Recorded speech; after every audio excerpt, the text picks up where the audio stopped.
Hey guys, thanks for coming back. And if you're new here, my name is Melodie and I like all things makeup, especially eyeshadows.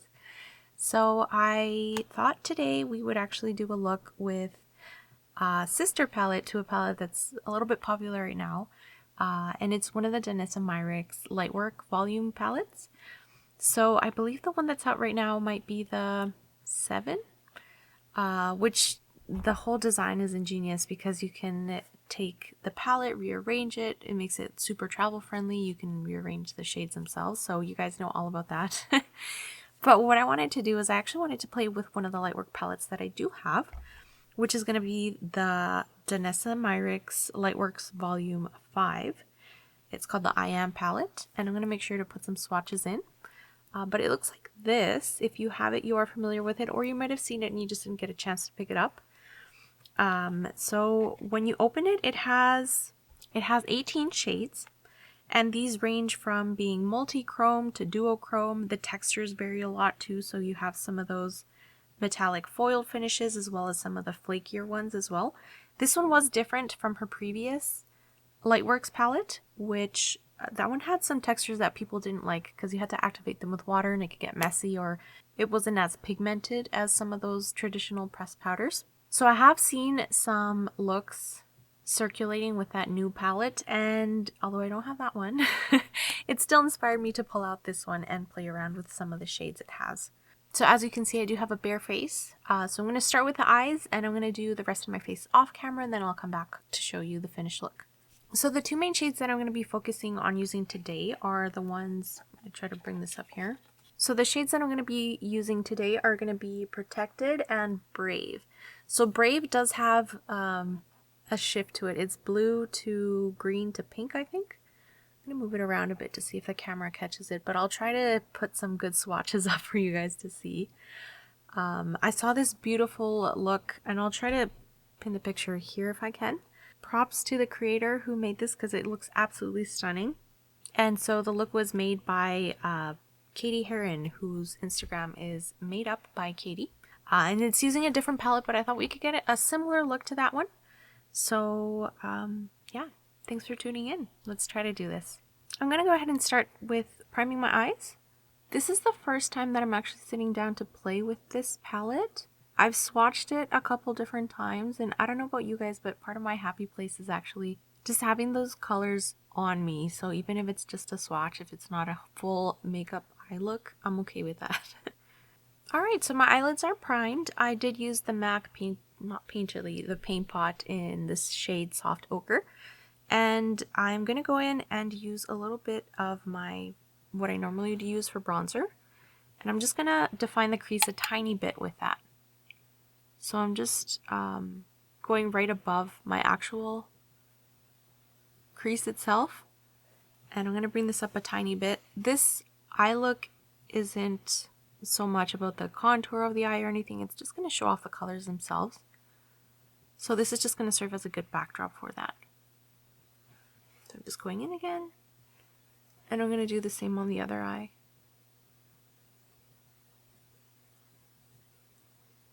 I'm just kind of putting it all around where my crease would be defined. Again, I'm not being very careful with the placement, or precise, I should say, not careful. It's just to give my eye just a little bit of a backdrop to work with. Alright, so now the fun part, we're going to go in with the color itself. So I'm right-handed, so I'm actually going to put this on the opposite side. But I'm going to go in with that shade Brave, and I'm using, I think I mentioned in one of my other videos, but I do have this silicone applicator, which is great for those shades that give the most payoff when applied with the finger. So using this applicator is going to, I think, save you a little bit of product in the long run, but a tiny bit. But more importantly, it makes it easier to have precise placement with the shadows themselves. So with the look that I'm trying to do, it looks as if it's, inner corner to eyebrows, basically all of the eyelid space. But there's a little bit of difference in the colors themselves. So if I was able to put up a picture, I'll try to pop it up again. But it looks like it's a shifting blue on the inner tear duct as well as on the brow bone. And then on the lid itself, it looks more like it's a pink color. This could just be because it's an absolutely beautiful multi-chrome color and it just shifts because of the different contours of the eye. But we're going to try placing it in those specific areas and then see if we're going to use the other shade called Protected. And I haven't tried many of the other Danessa Myricks palettes. I know she did come out with a couple recently that were made of powder and cream shades. I think one of them was focusing more so on shades of pink and the other one on shades of brown. So I guess it's been marketed as like a do-it-all type of palette. But I'm not crazy about cream shadows themselves, and I know majority of the palette itself was actually the cream shades, and the powder shades were very small compared to, or I guess the quantity was less than the cream itself, so I know that something like that would just dry up for me. I'm going to try applying it with the fingers as well, just to see if there's a difference. This texture of this Brave shade it's one of those flaky multi-chromes that she likes to use. So just picking it up with my finger here. Not sure if you guys can see that. Oh, it looks so pretty. Okay, and I'm thinking this might help. Oh yeah, it did intensify it a little bit more. I think that might be because of just the warmth of the skin. It helps things warm up. But again, for precise placement, those silicone applicators are great. And I don't have my face done, so I'll be sure to clean up the bottom afterwards. Alright, so now I'm going to go in with the other multi-chrome, which goes, I want to say, let me get some more on my finger. I want to say it goes pink to purple. I don't know if you guys can see that, but it looks beautiful. And I'm just going to place it on the center of the lid, on top of the one that we had already applied. So those flaky shade that I used at first, you have to be careful with that one because although it does give a foiled effect if you plaster it on, it can also look very cakey and kind of scaly, I think is the word, when you over apply it. And I'm actually going to go in with the shade called Resilient. It has like a blue to purple to pink shift. And I'm going to put some on the brow bone itself. I wonder how this is going to photograph. This might just look like a completely crazy look, but if you just tuned in for the swatches, I hope those look good at least. And you know what? I'm going to actually take some of the shade Inspiring. So I basically lied to you guys. I said I was just using those two, but I'm trying to give this a little bit more dimension. I'm going to concentrate that on the outer corner of the eye.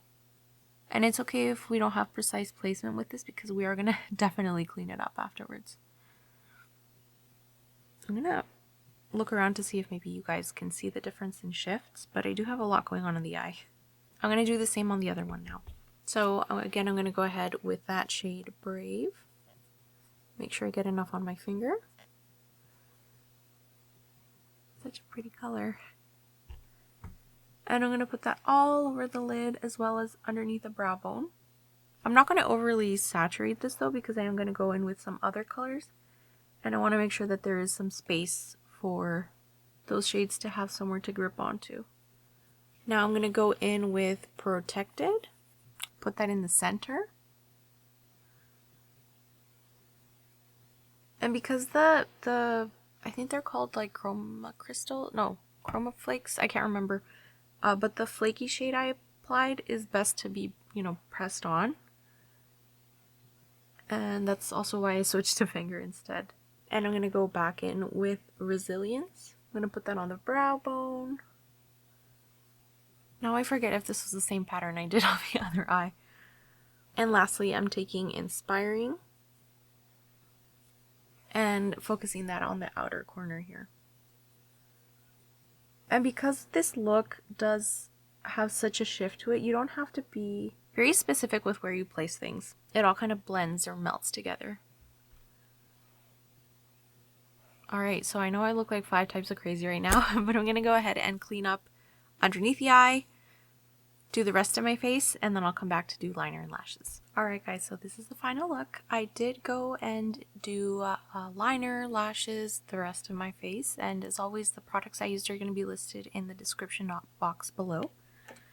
I did also go in and put some colored pencils in my waterline, so I used this one from Annabelle and another one from Makeup Forever. So just a purple and a kind of like a minty green color. So it was a super simple look. As you saw, we just used a couple multi-chrome shades all the way from the lash line to the brow bone. So the beauty about using multi-chrome shades that don't have a base color is that, you know, looking head on, it doesn't look like I have crazy, well, I mean, it is colorful, but you wouldn't be able to tell head on that I have color up to my brow bone. However, when you turn, that's when the magic happens and you can see the shift of the color itself.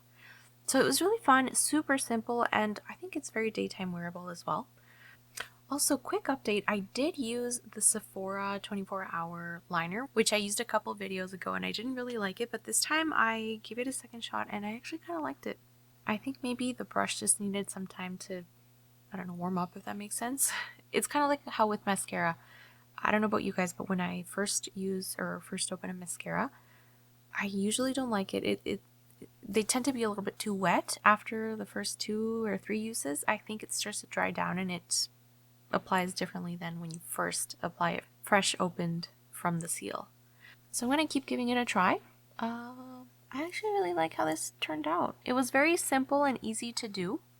So very beginner friendly as well. If you can get your hands on some sort of multi-chrome shades that don't have a base color to them, so they're kind of transparent, give it a shot. Super easy and I think fun as well. As always, if you like this video, give it a thumbs up, subscribe to my channel, and check out some other videos that I have. I'm always happy to receive recommendations of what type of videos or looks you guys want to see, so make sure you leave those in the comments as well. Take care, everyone. Bye.